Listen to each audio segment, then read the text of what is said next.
Okay guys, these are all the components that we need to make our 5-bladed prop. This is a prop designed in CAD, made from scratch, and it's a 16 diameter, 12 pitch when finished.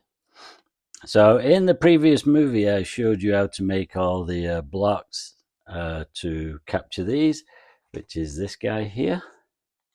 So they just slot into there like that. But the big thing is how do we drill this 1/8 thick, or pretty much 3 millimeters, aluminum disc that is going to retain everything.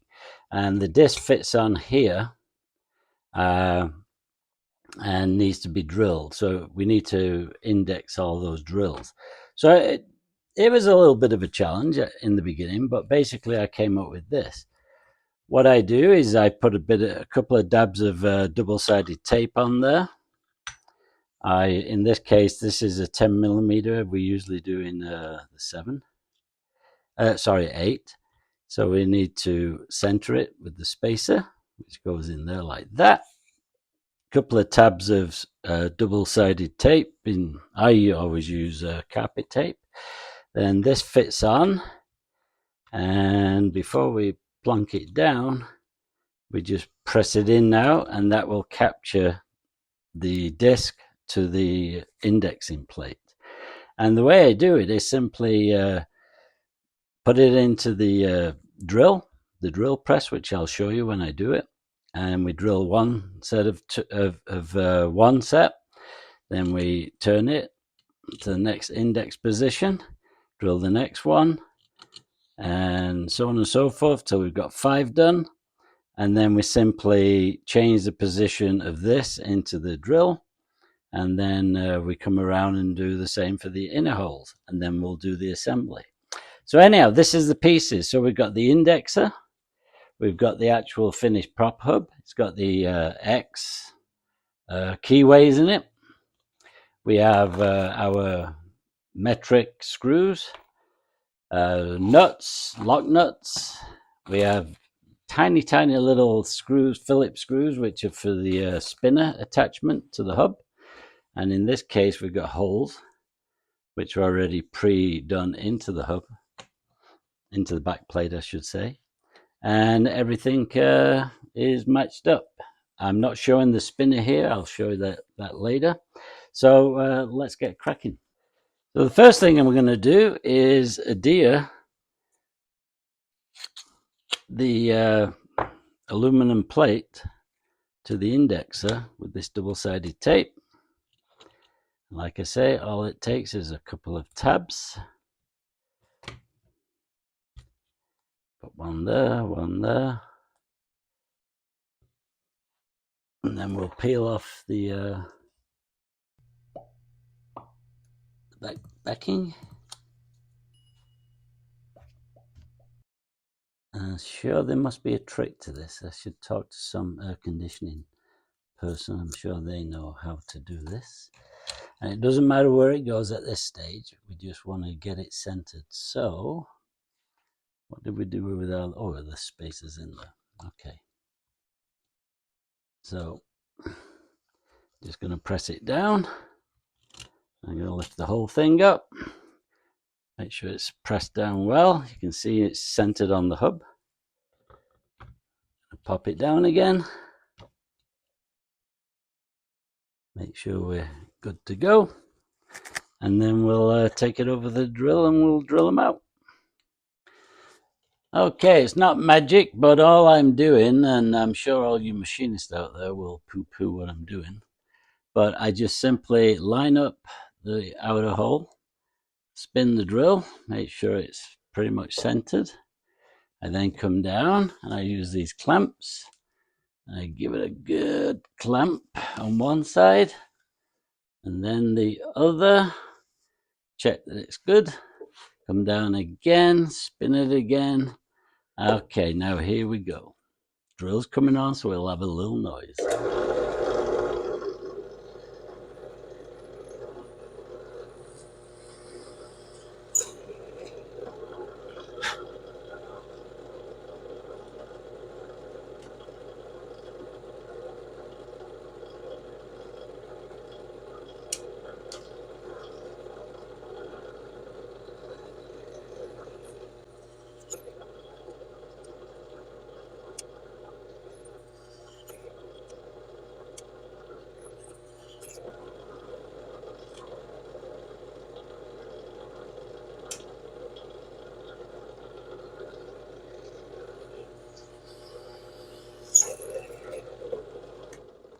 Okay, and that's 5.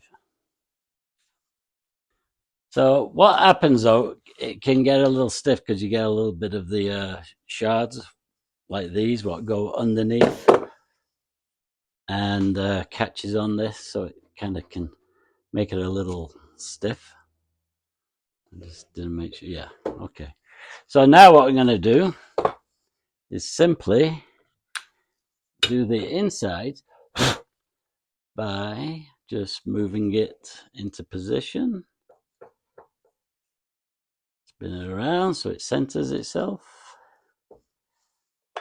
And these holes in what I'm drilling are slightly bigger than the metric bolts that we're going to use, so that any inconsistency here will be okay. Here we go.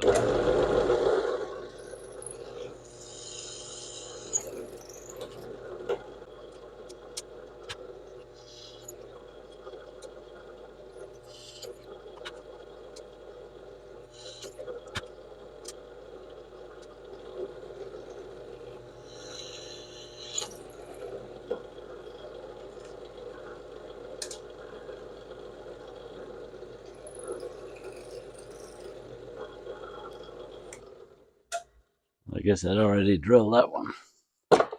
Okay, so theoretically, we should now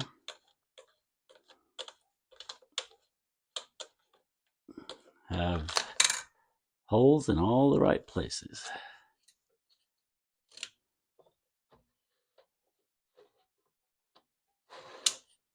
And there we go. So what I'm going to do is just hand ream these out just a little bit, just to get the scum off it. And we'll be back and we'll go into the assembly. All right, so first things first, we're going to prep these X holes for the retaining nuts. And because it's a 3D printed part, you tend to have to just sometimes come around and wallow out the edge like this, because you get that little tiny elephant's foot or whatever it's called, where you get just a little bit of I don't know what you call it. You just get a little of overprint and on the first layer, and that happens also for these holes. So the way I do it is pretty easy. I've got the metric X nut, a star lock washer, and I simply pop it in a hole, put the nut on,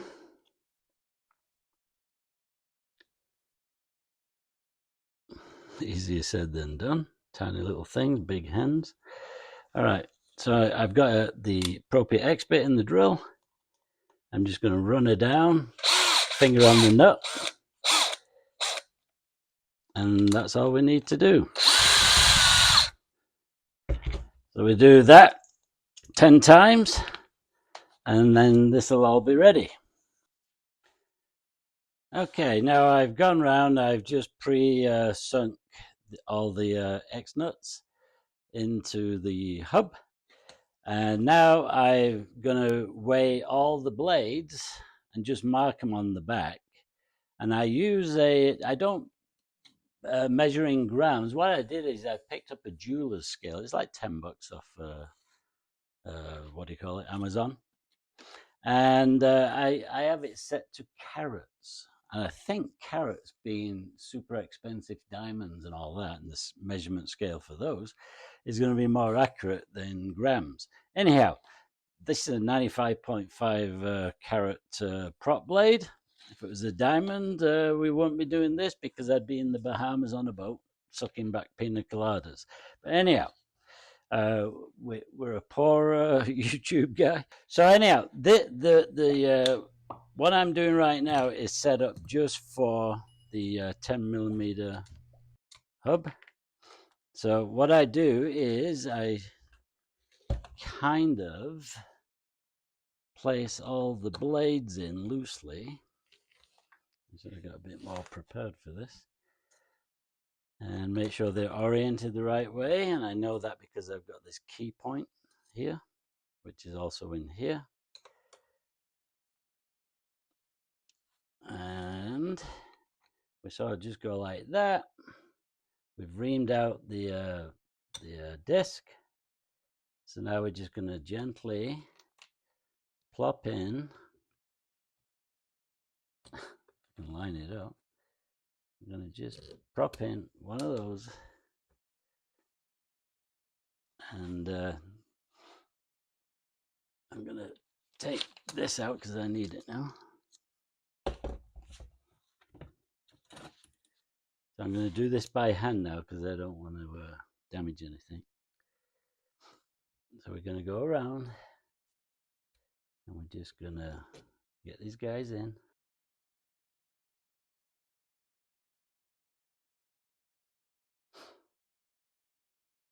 So you can see what I'm doing, and we just keep going around until it's done. So I'm just going to skip along now.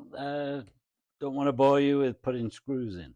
So this is another prop. This is a finished one. It's got silver silver nuts, silver Phillips screws. We've switched to the cap screws now. This is again a 10mm one, and it's all balanced, it's flown, and it's really, really good. So the way we put it on is just conventional.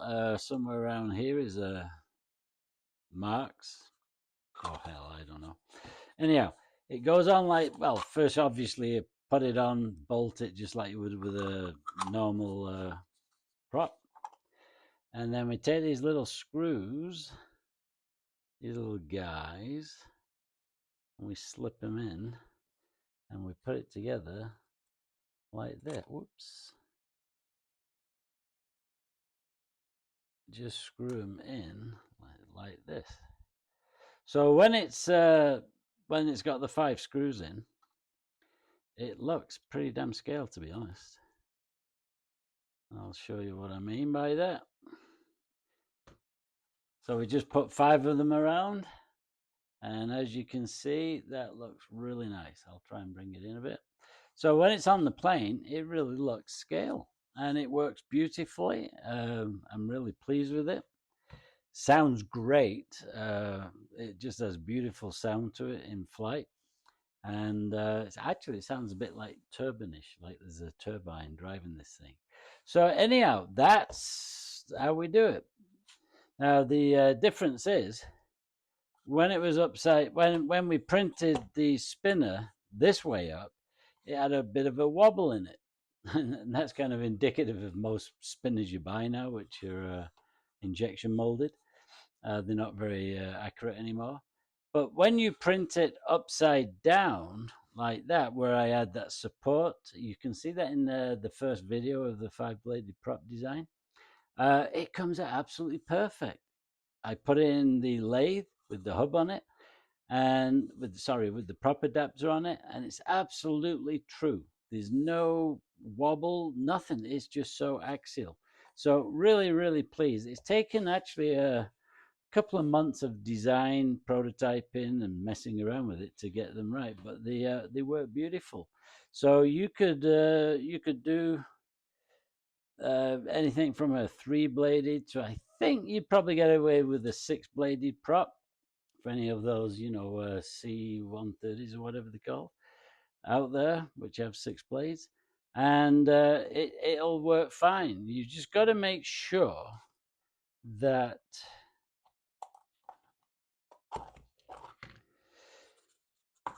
just a word of caution here. Do not attempt to 3D print a propeller hub, prop, or whatever without retaining disc, something like this. You've got to have something metal which cannot give. Unless these bolts snap, you're not going to lose a blade. Doesn't matter what happens, it's going to be true because it's clamped into the prop hub.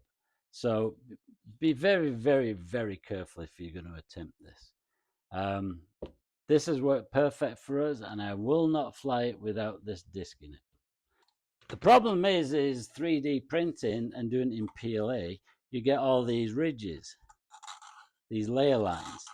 I do these at about 215 degrees to ensure that everything is welded together. what I did do, just for the Tucano, I bought a resin printer, 8K resin printer, and I tested the spinner, printing it upside down, just the same, using the resin printer for one of my smaller planes, one of the Dragons, as we call it. There is a video on that, by the way. And again, printing it upside down using the exact same method as the big guy. This spins absolutely beautiful, does not require any balancing or anything.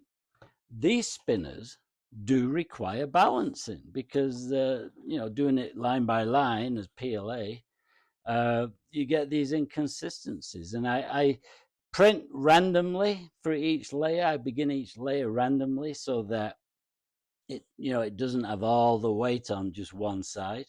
So that's the trick you might want to do. They do balance up eventually, and I put them in the lathe, or you can put them on a drill. Use a prop hub, stick it in your drill, spin her up, sandpaper. But it takes forever. This one has been sandpapered, and it's just taking forever to do. So what I'm going to do, and if you want to see a video of it, let me know in the comments. What I'm going to do is I'm going to do the back plate in PLA, which is our normal back plate, this guy. And then I'm going to do the spinner on the resin printer because it comes out super silky smooth. You can see here, there's no visible layer lines. This is from sanding. I was just rough sanding it the other day. But it doesn't need paint. I mean, it doesn't need sanding ready for paint. So what I'm going to do is put these plus the big guy, when I do that, into a drill, spin it low, and shoot it with a spray bomb and or a airbrush to get the correct color, and hopefully it spreads evenly without putting the prop out of balance. So there you have it, guys. That's the finished, except for paint, of course. That's the finished propeller. It works wonderful. You can do these in any blade count you want, from obviously 2 all the way up to 6 even, or whatever you could fit in there. I'd probably not go more than 6. So if you're doing a scale plane, all you do is locate the leaves that you want, the propeller leaves. Design your hub the way I did mine, the way I showed you in the first video, and just do what I've done and make your indexer. The indexer, just to recap, is very simple. I design it in 3D. There's a little spring in there, so it's always under tension. This is just a regular prop hub off a model.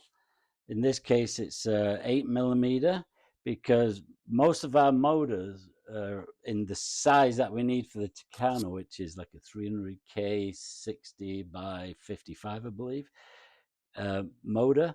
It's big, it's heavy, but most of them come in 8mm. Unfortunately, Brad, my partner in crime, where we do this business together, is 10mm, is motor, because we couldn't get the same motor that I have. They're out of stock or whatever. So I had to make the indexer so we have that spacer, So anyhow, basically I just use the adapter. When I'm doing 8mm, I just go directly on and no problem. In fact, this is a 8mm hub, and that just goes straight on there. So yeah, this method works great. But these things, I think we're on 8S and we're spinning upwards of, I think, 11,000 RPM max RPM. So anyhow, there you go, guys. Hope you enjoyed it. If you did, subscribe. Definitely do a like if you would, and leave any questions, and let me know what you'd like to see.